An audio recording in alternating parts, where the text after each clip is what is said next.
des millions de kilomètres de la Terre, une planète nous fascine depuis toujours. Un astre à part et mystérieux. Mars.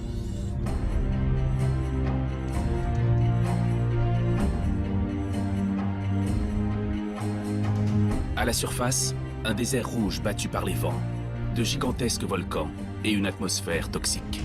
Mais sur ce territoire hostile et froid, apparaissent les vestiges d'un passé plus hospitalier. Des rivières asséchées, des lacs, des deltas qui démontrent qu'autrefois, l'eau, source de vie, coulait à flot sur la planète rouge.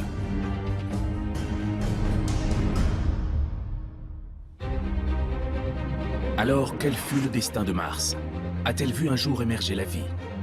Et si oui, des organismes subsistent-ils encore en secret dans les profondeurs de la roche?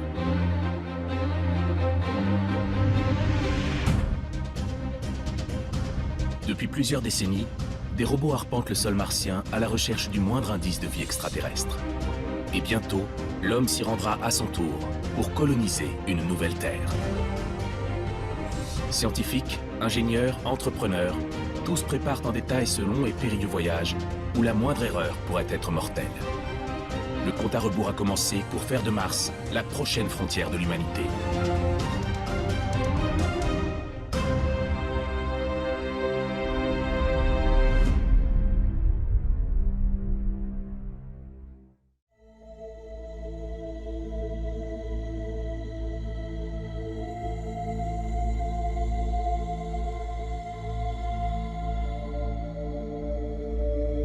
Il y a plus de 5 milliards d'années, notre système solaire venait de naître.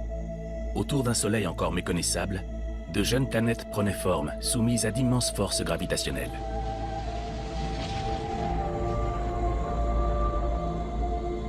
Parmi elles, une planète bleue à l'allure familière. Il ne s'agit pas de la Terre, mais de sa voisine, Mars. Durant le premier milliard d'années de son existence, Mars n'était pas le désert rouge que l'on connaît aujourd'hui. Elle était soumise à une intense activité volcanique et bombardée en permanence par des météorites. Des gaz échappés de ses entrailles formaient une atmosphère dense. Des pluies diluviennes s'abattaient à la surface et Mars était recouverte d'un vaste océan.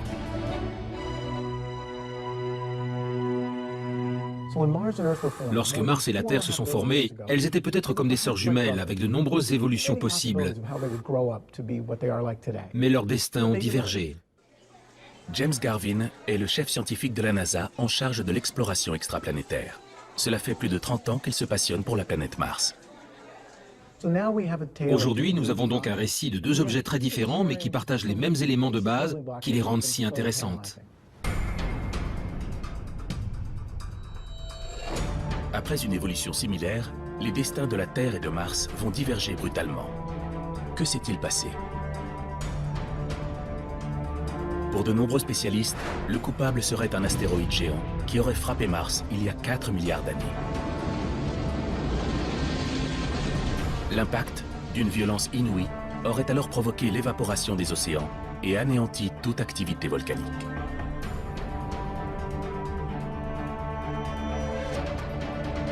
Mais pour les spécialistes, cet astéroïde tueur ne serait pas le seul responsable de la transformation de Mars.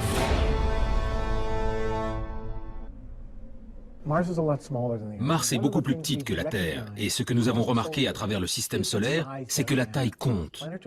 La masse planétaire a un impact sur la façon dont l'atmosphère évolue. Mars est en effet 6 fois plus petite que la Terre. Son cœur, moins volumineux, est donc moins chaud que celui de notre planète. Au fil du temps, Mars s'est ainsi refroidi plus rapidement, à tel point que les volcans ont fini par s'éteindre.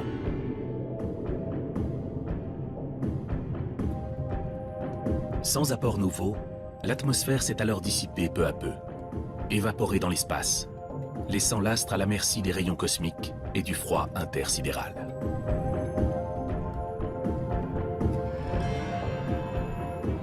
Aujourd'hui, Mars est un désert aride et inanimé. À la surface, la température moyenne est de moins 63 degrés. L'atmosphère, riche en dioxyde de carbone, est 100 fois moins dense que sur Terre. Dans cet environnement hostile, l'eau, source de vie, ne semble plus avoir sa place. Pourtant, Si le précieux liquide a autrefois coulé à flot, est-il possible qu'il en reste aujourd'hui en surface ou en souterrain? Aurait-il permis à une vie extraterrestre de s'y développer? Et si oui, des organismes primitifs survivent-ils encore en secret quelque part sur la planète rouge? Si nous venions à découvrir qu'une molécule capable de se reproduire, à l'image de la vie sur Terre, existait sur Mars, ce serait une des découvertes les plus importantes de toute l'histoire de l'humanité. Cela changerait tout ce que nous savons. Notre proche voisine recèle encore de nombreux mystères. Et pour les percer, cela fait plus de 50 ans que l'homme s'est lancé à sa conquête. 4, 3, 2, 1. And liftoff.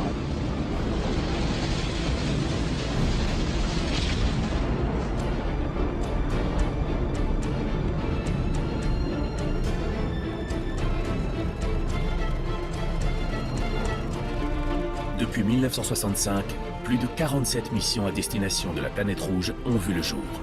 Américains, Russes et Européens, tous voient en Mars une nouvelle frontière de la connaissance 40 ans après la conquête de la Lune.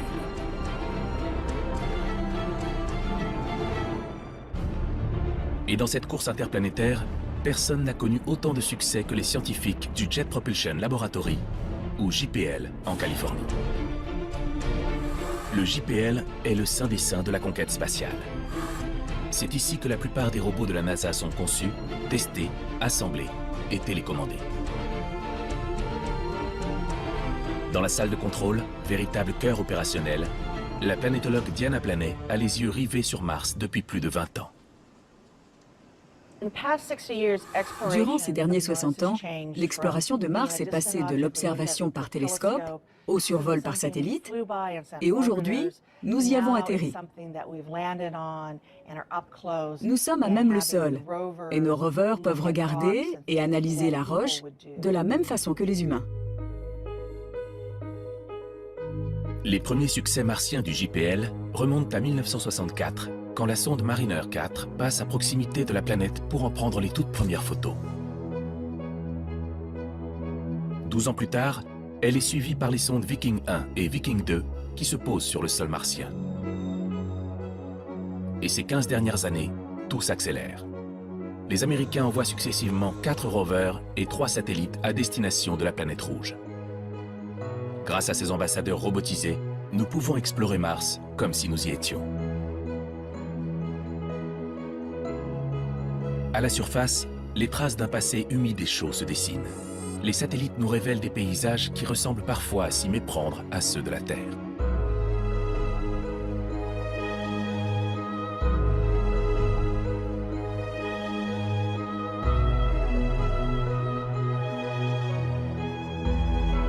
Au pôle, les images infrarouges mettent au jour de gigantesques glaciers, encore plus volumineux que ceux du Groenland.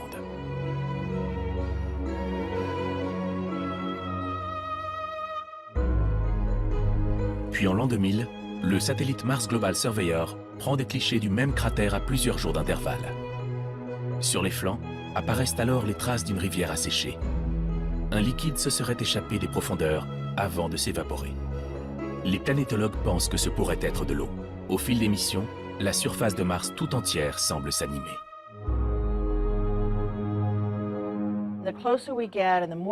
Plus nous explorons et récoltons de données, plus nous réalisons que l'eau est un élément important de son histoire. Et pas seulement de l'eau qui coule, mais de l'eau qui change la chimie de la planète. En 2004, le satellite européen Mars Express détecte d'infimes traces de méthane s'échappant du sous-sol. Explication possible, ce gaz serait produit par des organismes microscopiques vivant dans des cavités souterraines. 3 ans plus tard, une roue du rover Spirit se brise et en raclant le sol, met à jour de la silice. Cette molécule se forme dans des conditions très précises, qui pourraient justement permettre l'émergence de la vie.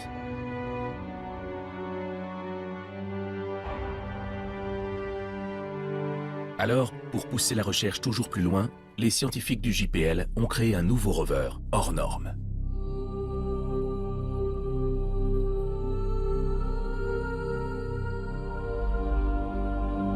Ce petit miracle de technologie s'appelle Curiosity.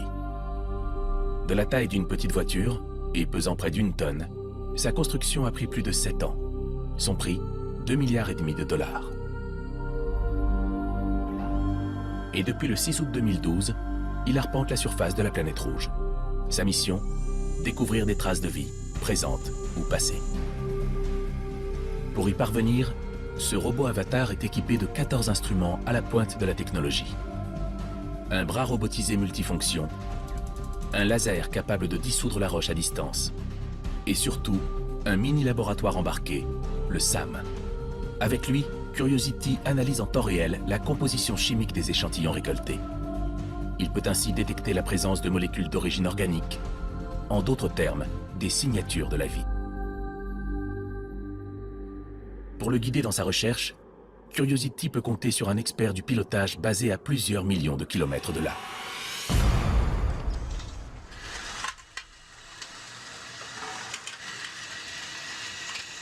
Matt Haverly est pilote de rover. Chaque matin, il se rend sur un gigantesque bac à sable et répète un à un tous les mouvements de Curiosity avec une réplique robotisée surnommée l'épouvantail.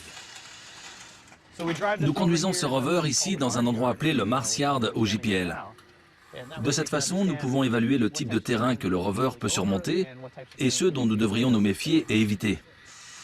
Pour piloter l'épouvantail, Matt utilise tout simplement son smartphone. Mais quand il s'agit de Curiosity sur Mars, la réalité se révèle bien plus complexe. La distance entre Mars et la Terre est si grande que les ondes radio mettent en effet plus de 20 minutes pour parvenir jusqu'au rover. Impossible donc de le contrôler en temps réel. Sur Mars, le rover se met en mode sommeil la nuit. Nous élaborons une liste de commandes informatiques, les envoyons par email, puis il se réveille et fait ce que nous lui avons demandé. Nous, sur Terre, allons dormir et le lendemain, on recommence le même processus. À près de 300 millions de kilomètres de là, Curiosity a parcouru plus de 700 mètres en l'espace de 8 mois. Mais pour l'heure, pas la moindre preuve sur la présence de micro-organismes vivants ou fossilisés. Et pourtant, la vie pourrait bel et bien exister sur ce territoire hostile et froid.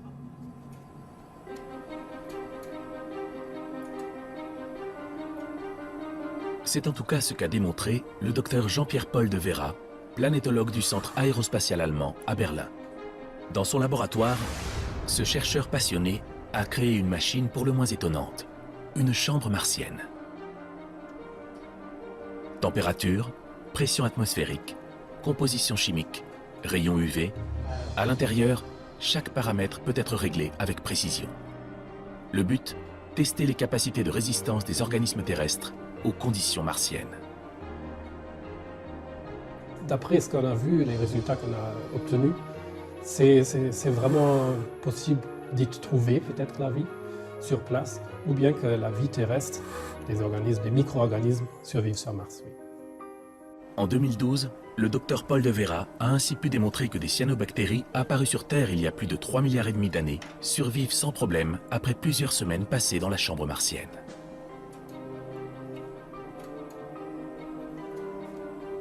Mais des organismes plus complexes pourraient-ils eux aussi subsister?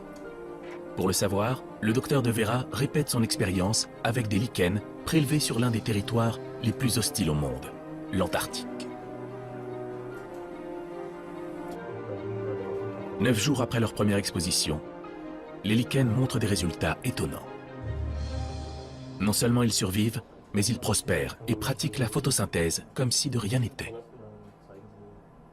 C'est impressionnant parce qu'on n'a jamais cru d'avoir ces résultats-là. Surtout avec des organismes qui sont un peu plus complexes. Ce n'est pas que des bactéries, ce sont des organismes qui utilisent la photosynthèse. Loin d'un désert sans aucun potentiel, la planète rouge se révèle donc un terreau fertile pour certains organismes. La vie, c'est possible sur la planète Mars et que Mars est une planète habitable. Habitable pour des organismes qu'on trouve sur Terre. À la surface de la planète rouge, les rovers continuent donc leurs recherches. Mais ces monstres de technologie ont leurs limites. Ils sont lents, fragiles et toujours à la merci d'une panne. Alors, pour les planétologues, la prochaine étape de l'exploration martienne est claire. Il faudra envoyer les hommes.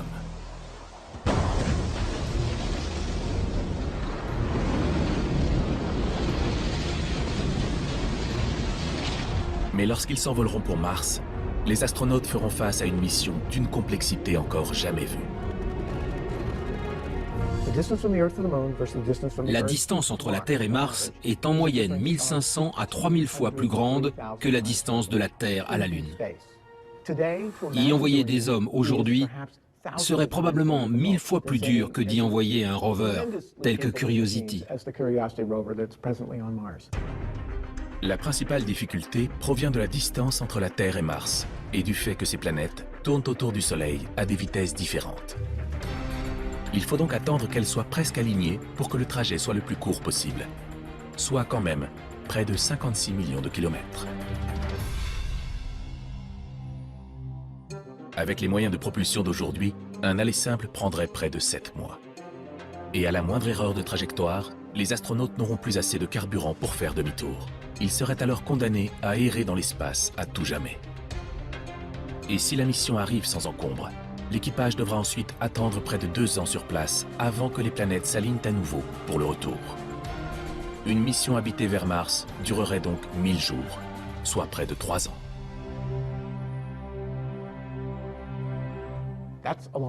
Et ça, c'est un long séjour dans l'espace. Le plus long séjour jamais entrepris par des astronautes dans l'espace lointain est de 12 jours. Les missions Apollo. C'est tout. C'est l'ensemble de notre expérience collective dans l'espace lointain, hors de la protection du champ magnétique terrestre. Autre problème, un voyage de cette durée présuppose des quantités énormes d'approvisionnement. Dans une configuration minimale, 4 astronautes feront partie du voyage. Mais pour maintenir cet équipage en vie, il faudra 15 tonnes d'eau et 20 tonnes de nourriture. Il faudra aussi emporter 350 tonnes de carburant pour propulser le vaisseau. Au total, cela représenterait une masse de près de 400 tonnes, c'est-à-dire presque le poids de la Station spatiale internationale. Or, aucune fusée ne peut emporter une telle charge utile. Il semble donc impossible de propulser un équipage et tout son matériel jusqu'à la planète Mars en une seule fois.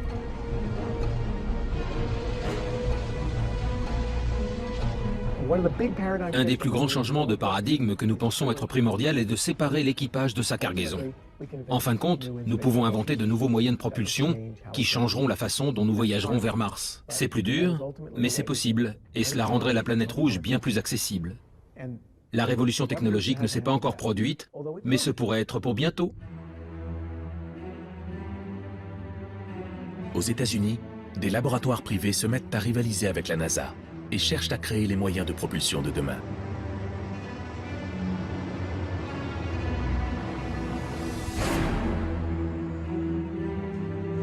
Dans le sud des États-Unis, à Houston, au Texas, les locaux de la compagnie Ad Astra Rocket sont discrets. Mais à l'intérieur, un moteur fusée révolutionnaire est entré dans sa phase finale d'évaluation.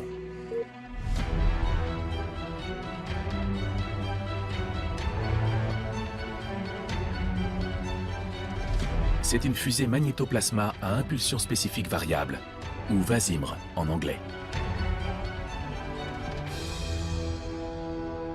Son inventeur, Franklin Chang Diaz, un ancien astronaute avec plus de 7 missions dans l'espace à son actif, un record. Le moteur VASIMR est un nouveau type de fusée. C'est une fusée au plasma. C'est une fusée électrique. C'est un dispositif qui nous permet de nous déplacer plus rapidement dans l'espace, tout en consommant moins de carburant, et donc de paver la voie à la conquête de tout le système solaire.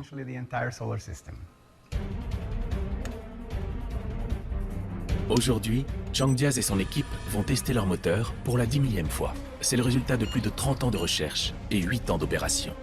Arming. Pulse. Lorsque les ingénieurs activent le moteur, un gaz instable, l'argon, est envoyé vers la première chambre d'allumage. Il est alors bombardé par de puissantes ondes radar qui arrachent les électrons de leurs atomes. L'argon se transforme alors en plasma, une soupe de particules dotée d'une énergie considérable. Ce plasma est ensuite canalisé vers la deuxième étape d'allumage, où il atteint des millions de degrés.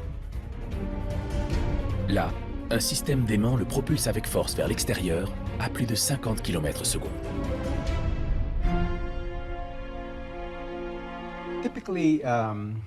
Tous les moteurs de fusée fonctionnent de la même façon, en utilisant le principe de l'action et de la réaction.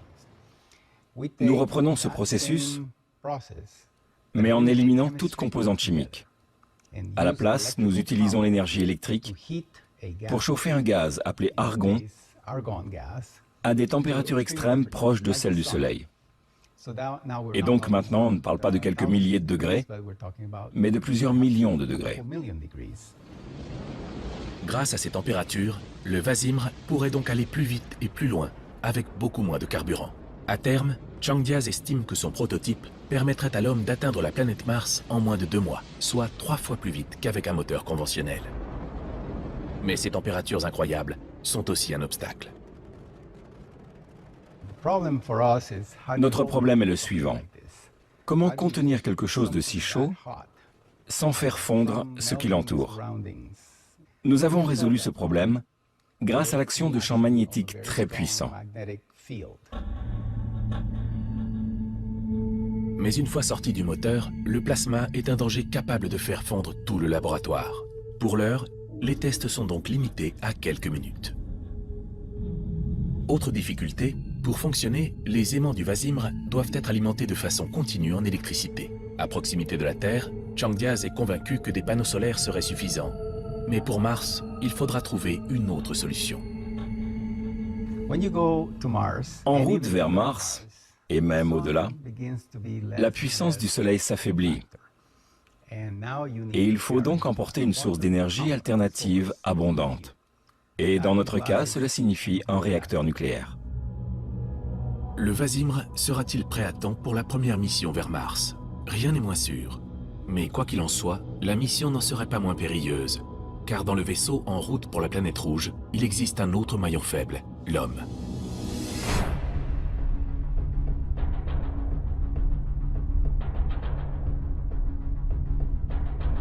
Depuis le début de la conquête spatiale, les limites du corps humain sont incontournables. Pressurisation, température, oxygène, tout doit être contrôlé pour maintenir les fonctions vitales. La pesanteur, aux apparences ludiques, est elle aussi une menace qui affaiblit nos os et réduit notre masse musculaire. Mais parmi ces dangers invisibles, l'un des plus nocifs est aussi celui que nous connaissons le moins. Il s'agit du rayonnement cosmique. Un flux de particules né au cœur des étoiles. Sur Terre et sur la Station spatiale internationale, le champ magnétique de notre planète nous protège de ces rayons capables de détruire notre ADN. Mais dans l'espace, les astronautes en route pour Mars n'auront pas cette chance. Alors, pour évaluer précisément les risques d'une telle mission, les scientifiques de la NASA ont créé le laboratoire de radiation cosmique à Brookhaven, dans l'État de New York. Ici, un accélérateur de particules géant permet de recréer un bombardement cosmique de façon sûre et contrôlée sans aller dans l'espace. Aujourd'hui, le biologiste Peter Gaïda va tester les effets d'une éruption solaire sur des neurones extraits de cellules souches d'un cerveau humain. Il y a de nombreux risques potentiels liés aux rayons cosmiques, et parmi eux, les plus dangereux sont ceux qui affectent le cerveau et le système nerveux central dans son ensemble, ainsi que ceux qui aboutissent à différents types de cancers. Avec ses cultures de neurones, Peter Gaïda se dirige vers la salle de radiation ultra sécurisée.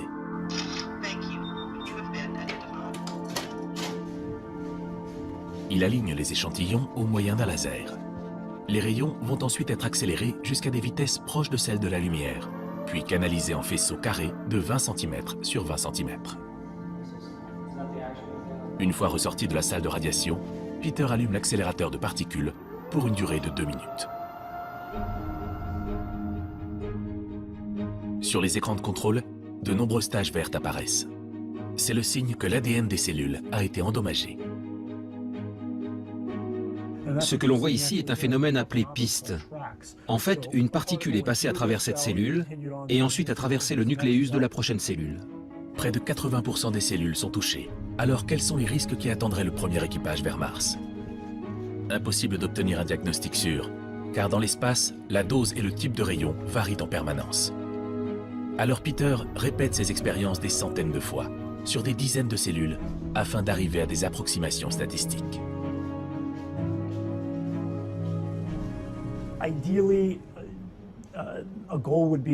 À terme, notre objectif serait de pouvoir dire à un astronaute en route vers Mars qu'il sera potentiellement exposé à un pourcentage X fois plus élevé de développer un cancer que s'il restait sur Terre, dans les mêmes conditions et sans avoir à aller dans l'espace. En attendant des réponses claires, les scientifiques utilisent certains matériaux comme le polyéthylène, un type de plastique, ou l'aluminium pour limiter les dégâts et absorber une partie des rayons. Mais le risque zéro n'existe pas. Dans son vaisseau, le premier équipage vers Mars sera donc probablement exposé à des dommages physiques irréversibles. Mais il devra aussi être prêt à confronter des pressions psychologiques hors normes.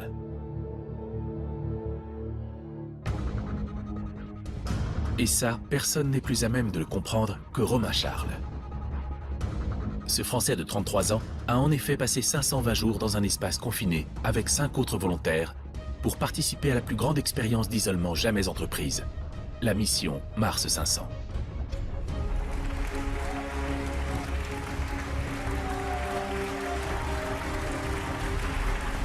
Cette expérience, menée conjointement par les programmes spatiaux russes et européens, commence en juin 2010 près de Moscou avec 3 Russes, un Chinois, un Italien et un Français.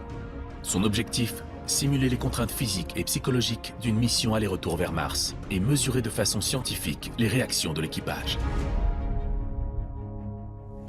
Lorsque je suis rentré dans les modules, le 3 juin 2010, je me suis dit, voilà, maintenant, ces 3 modules-là, c'est ton univers. Ouais, bon, il est assez petit par rapport à ce que je connaissais avant, mais c'est comme ça. Donc tout ce que je ne peux pas faire à l'intérieur, eh bien, je le ferai en sortant. Espace restreint, nourriture rationnée, tâches répétitives. Les scientifiques russes contrôlent tous les paramètres de l'extérieur. Leur objectif, savoir si un équipage peut vivre en harmonie dans de telles conditions, ou s'il risque de succomber à la jalousie, la rébellion, voire même la mutinerie. Au bout de quelques semaines, les premières difficultés apparaissent. La monotonie, c'est vraiment ce qu'on a combattu le plus. Puisque notre travail, d'une part, était très monotone, c'était toujours les mêmes expériences que l'on répétait encore et encore. Même la nourriture était basée sur un régime hebdomadaire, donc on mangeait tous les lundis la même chose, tous les mardis la même chose. Donc c'est vrai que la monotonie, c'était le facteur le plus stressant en quelque sorte. Dans ces espaces confinés où la monotonie règne, rien n'est anodin. Le moindre petit problème, la moindre tension entre les membres de l'équipage peut dégénérer rapidement. L'expérience a démontré que les astronautes doivent à tout prix être soigneusement sélectionnés, non seulement pour leurs compétences techniques, mais aussi pour leur capacité sociale. Quant à la question de la mixité homme-femme, elle est encore loin d'être résolue. Les Russes sont contre, les Européens et les Américains pour. Dans la capsule de Mars 500, les pensionnaires ont finalement réussi à cohabiter sans heurts. Mais un conflit est néanmoins apparu, non pas à l'intérieur du vaisseau, mais entre l'équipage et la Terre. Petit à petit, au cours de la mission, parce qu'on ne comprenait pas forcément tous les choix que la Terre faisait et ne prenait pas le temps de nous expliquer, il y avait une certaine tension qui s'était créée.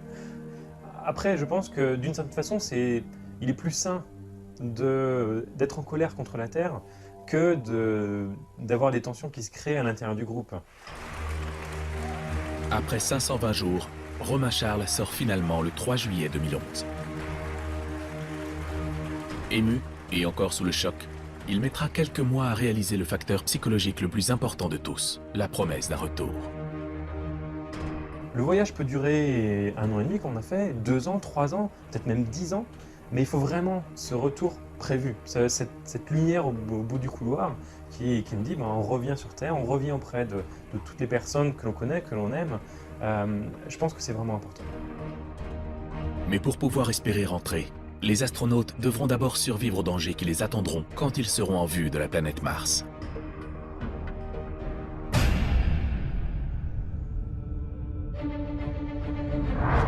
Après 7 mois d'un voyage long et éprouvant, les astronautes n'auront en effet pas une seconde de répit. L'ultime étape de leur vol sera la plus intense et la plus risquée de toutes, l'atterrissage.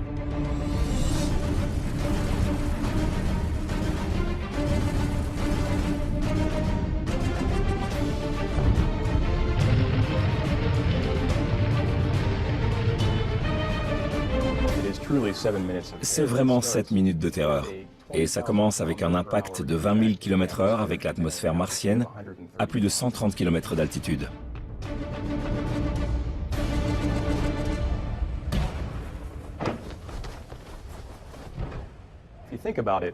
En y réfléchissant, notre zone d'atterrissage sur Mars est longue de 10 km. Mais c'est à plus de 200 millions de kilomètres d'ici. C'est comme si nous essayions de viser un cheveu humain à Tokyo depuis Paris. C'est ça que nous essayons de viser, un cheveu à Tokyo, depuis Paris. Durant ces 7 minutes de terreur, le vaisseau devra pénétrer dans l'atmosphère martienne, déployer son parachute et ralentir pour éviter un crash mortel. Et enfin, il devra se poser sur le sol en toute sécurité. 3 étapes cruciales au cours desquelles la moindre erreur se révélerait fatale.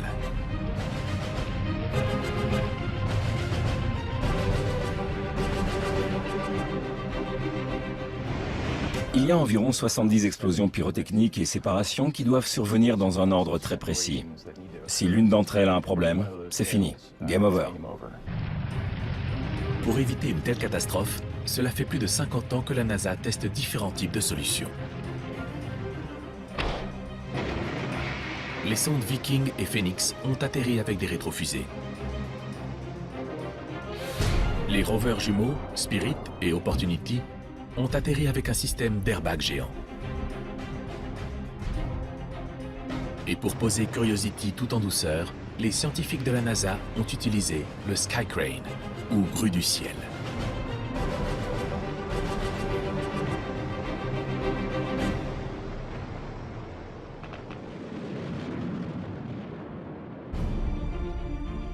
Mais une mission habitée serait 30 fois plus lourde que Curiosity. Aucune des solutions utilisées jusqu'à présent ne semble donc applicable. D'un point de vue d'ingénierie, c'est tout à fait possible d'envoyer des hommes sur Mars. Est-ce que nous avons une solution clé en main? Non. Mais nous avons de nombreux concepts et idées. Mais aucun d'entre eux n'a encore été prouvé. Les scientifiques de la NASA testent actuellement un bouclier thermique gonflable géant. En augmentant considérablement la surface de friction, il pourrait ralentir suffisamment le vaisseau. Les premiers essais autour de la Terre semblent prometteurs, mais au final, le seul test qui compte sera celui d'un véritable atterrissage sur la planète rouge. Et à cause de la distance de la Terre à Mars, le signal radio des astronautes mettra près de 20 minutes à nous revenir. Ils seront donc déjà à la surface ou morts en cours de route, bien avant que nous le sachions.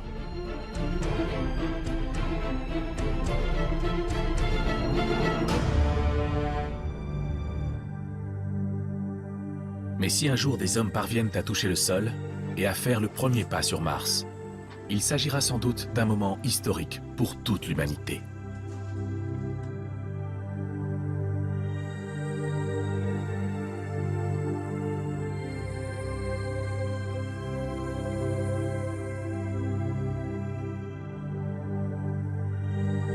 Sur Terre, dans ce désert froid et orange, les préparatifs ont déjà commencé.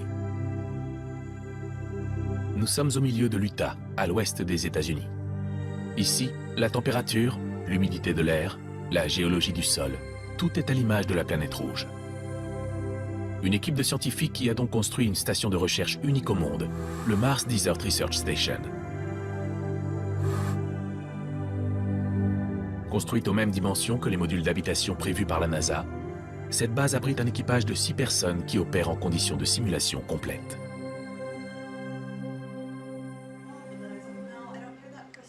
Melissa Butler est le chef de mission. Au total, cette géologue canadienne a passé plus de 200 jours dans ces conditions. Nos recherches se concentrent beaucoup sur l'étude des roches, car la géologie de ce lieu est similaire à celle de Mars. Mais elles se concentrent aussi sur la façon d'explorer la surface d'une autre planète. Ingénieurs, botanistes, psychologues, entrepreneurs, ici, les chercheurs viennent du monde entier effectuer des rotations de 2 semaines. L'eau, la nourriture et l'électricité sont rationnées, l'activité très réglementée. Les membres de l'équipage de la station ont à cœur de faire avancer notre connaissance de Mars de façon scientifique. Mais lors de leur séjour dans l'Utah, ce sont eux les vrais sujets de recherche.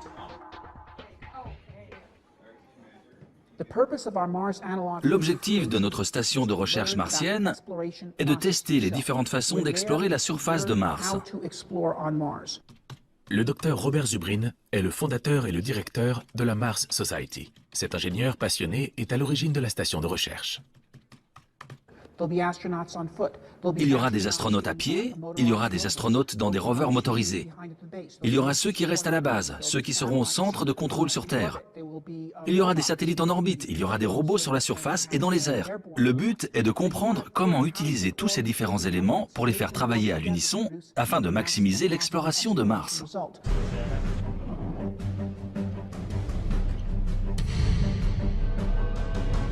Dans l'Utah, les missions de terrain sont limitées à 4 heures par jour. Et pour rester au plus près de la réalité, les combinaisons de simulation sont obligatoires.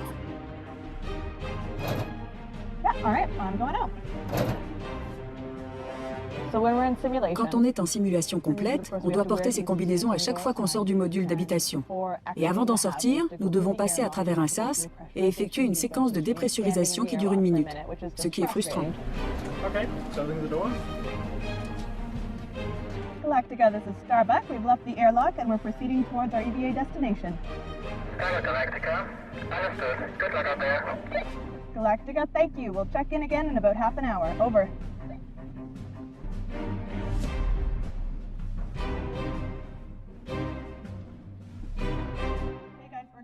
Sur le terrain, les chercheurs effectuent des missions scientifiques très précises, exactement comme ils le feraient sur Mars.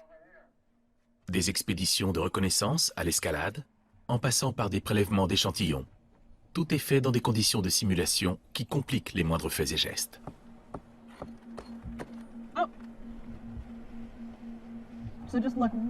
Regarde en haut et ensuite vers ta gauche. Ta gauche. Je sais pas de quoi tu me parles. Ouais, ok, je monte vers toi. Après plusieurs heures sur le terrain dans des conditions difficiles, les chercheurs sont épuisés et rentrent à la base.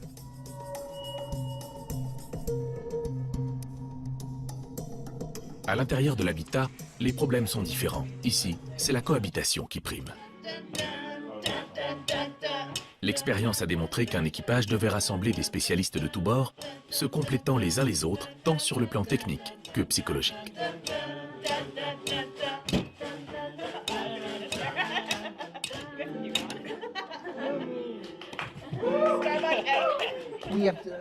Nous avons découvert de nombreuses choses. Premièrement, l'équipage doit être mené depuis le front.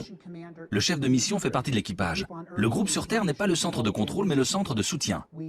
Nous avons découvert que l'équipage devait être sur la même rotation horaire et non pas décalée. Nous avons découvert qu'en termes de véhicules de surface, il vaut mieux utiliser des petits 4x4 agiles. Mars sera exploré depuis la selle d'un quad. En 11 années d'opération, la station de recherche a permis de voir au-delà des défis techniques étourdissants et de mieux comprendre les aspects pratiques d'une mission humaine sur une autre planète. Dans l'Utah, les chercheurs ne restent que 2 semaines. Sur Mars, le séjour durera près de 2 ans. Alors si un problème se révèle ennuyeux au cours de la simulation, il pourrait devenir insurmontable lors d'une véritable mission. Et au bout de chaque rotation, l'une des contraintes qui fait l'unanimité est presque toujours la combinaison spatiale. Les combinaisons sont encombrantes et posent problème quand on essaie de faire de la géologie. Ici, nous pourrions bien sûr enlever nos casques, comme je le fais maintenant. C'est très tentant. Psychologiquement, c'est très dur de se tenir aux conditions de simulation et de garder le casque pour faire avancer la recherche sur les facteurs humains. Pour permettre aux premiers explorateurs de percer les mystères de la planète rouge, résoudre ce problème de mobilité se révèle donc un paramètre essentiel.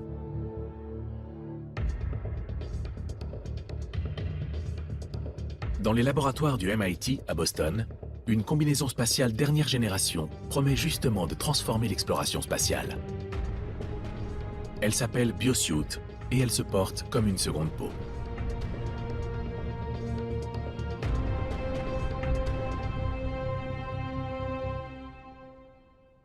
Les BioSuits sont des combinaisons spatiales futuristiques patentées par le MIT. C'est vraiment une combinaison pour la Lune ou Mars.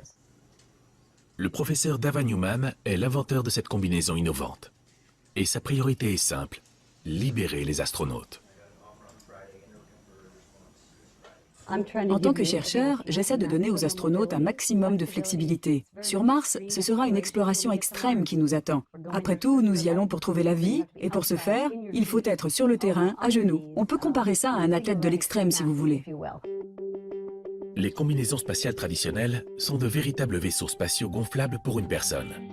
Elles pèsent plus de 140 kg, limitent les mouvements et doivent être pressurisées comme l'air à l'intérieur d'une cabine d'avion. Le biosuit, en revanche, n'a pas les mêmes contraintes. Dans son laboratoire, le professeur Newman utilise un prototype de démonstration sur son assistante. De l'exercice pour se préparer à aller sur Mars. Vous pouvez voir comme elle est mobile. Si vous la voyez sur le tapis roulant, marchant, courant, bondissant, nous allons faire des petits bonds sur Mars. C'est très mobile. À quelle vitesse peux-tu courir ? Excellent. Oui, là, on voit bien qu'elle peut bondir. On peut vraiment tester la biomécanique qu'on utilisera sur Mars. C'est fantastique. Ces lignes rouges qui épousent les contours du corps sont le résultat de plusieurs années de recherche. Elles imitent les fibres musculaires pour former une armature souple qui comprime le corps de celui qui la porte. Avantage d'un tel système de pressurisation mécanique, les astronautes ne seront pas à la merci d'une déchirure qui serait sinon instantanément fatale.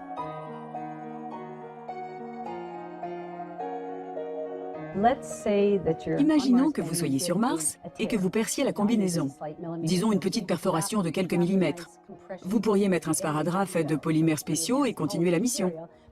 Et ça, c'est impossible avec les combinaisons actuelles, vu qu'elles sont pressurisées par des gaz. À la moindre déchirure, la mission est terminée. Le professeur Newman estime qu'il lui faudra encore plusieurs années pour achever la première version 100% opérationnelle. S'il se pose sur Mars, l'homme pourra alors se déplacer presque exactement comme il le fait sur Terre. Et qui sait, il décidera peut-être alors de s'établir définitivement sur la planète rouge et de créer la toute première colonie interplanétaire. La raison pour laquelle nous souhaitons aller sur Mars est qu'il s'agit d'une planète qui possède toutes les ressources nécessaires à la vie. Si nous pouvons utiliser ces ressources intelligemment, cela rendrait une mission vers Mars bien plus réaliste. Pour le docteur Zubrin, la colonisation de Mars serait envisageable dans plusieurs décennies. Mais à condition que les pionniers de l'espace soient d'abord autosuffisants, c'est-à-dire capables de produire les éléments essentiels à leur survie, sans dépendre de ravitaillement en provenance de la Terre.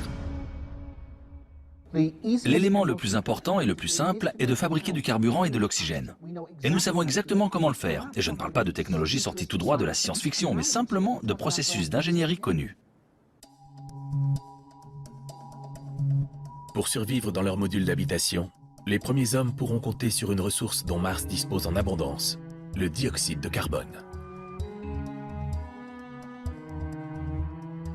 Ce gaz, bien que toxique pour l'homme, pourrait être combiné avec de l'hydrogène apporté par l'équipage. Par simple réaction chimique, ce mélange se transformerait alors en méthane, CH4, et en eau potable, H2O. Par électrolyse, l'eau en excédent pourrait ensuite être retransformée en hydrogène et en oxygène.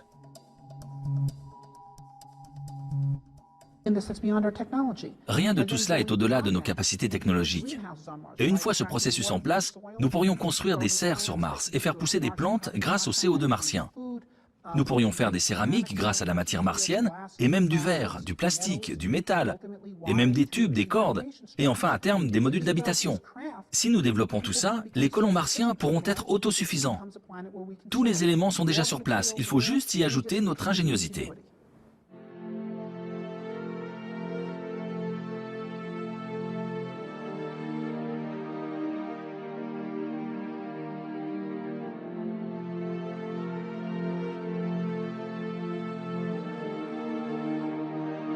La solution ultime envisagée par certains serait de transformer littéralement la planète Mars en sœur jumelle de la Terre pour la rendre habitable et accueillante, avec une atmosphère respirable et même de la végétation. C'est ce qu'on appelle la terraformation.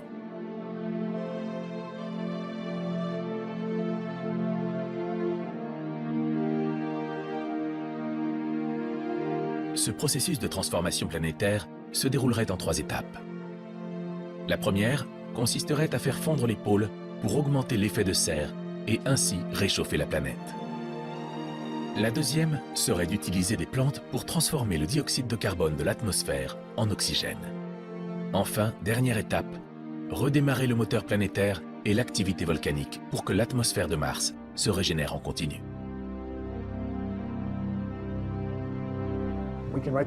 On peut écrire les équations et voir où les chiffres nous mènent, mais c'est de la folie. Car il faut soit des quantités énormes d'énergie pour démarrer les réactions chimiques, ou alors des quantités énormes de matériaux qu'il faut amener depuis la Terre. Pour être honnête, malgré le fait que de nombreux scientifiques aient publié des articles à ce sujet, il n'existe pas de solution applicable pour terraformer Mars. Mais avant de rêver à changer l'écosystème d'une planète entière, les scientifiques se concentrent d'abord sur un premier objectif moins irréaliste. Poser le pied sur la planète rouge et revenir sain et sauf sur Terre.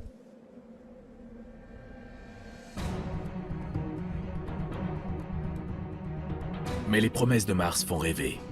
Difficile pour les chercheurs de ne pas s'emballer si près du but.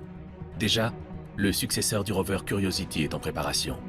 Et si tout se passe comme prévu, les premiers hommes fouleront le sol de la planète rouge dans quelques décennies. Désormais, les compagnies privées sont elles aussi engagées dans la course aux côtés de la NASA.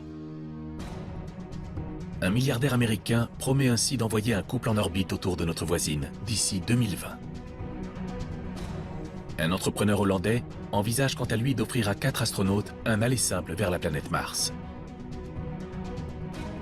Baptisée Mars One, cette mission est annoncée comme la première émission de télé-réalité intersidérale. Aussi fou que cela puisse paraître, tous les spécialistes semblent unanimes. Un jour ou l'autre, le destin de l'homme passera par la planète rouge. J'ai le sentiment que nous devons nous y rendre. C'est une étape essentielle de notre évolution humaine. Mars est notre destinée. C'est le lieu le plus proche de chez nous où nous pouvons poser des questions fondamentales sur qui nous sommes, où nous allons et sur ce qu'il risque d'advenir à la Terre. Évidemment, nous ne nous arrêterons pas à Mars. Nous irons sur Mars et puis quoi? Nous continuerons sur notre lancée. Ce que nous voulons, c'est un accès à l'ensemble du système solaire. D'ici 200 ans, il y aura de nouvelles branches de la civilisation humaine sur Mars. De nouvelles sociétés avec de nouvelles langues, de nouvelles expressions littéraires et de nouvelles formes d'organisation sociale. C'est quelque chose d'incroyable et de formidable. Et si nous avons en nous la capacité de créer quelque chose d'aussi extraordinaire, alors nous avons l'obligation de le faire. À l'aube du 3e millénaire, l'homme serait donc en passe de devenir une espèce interplanétaire.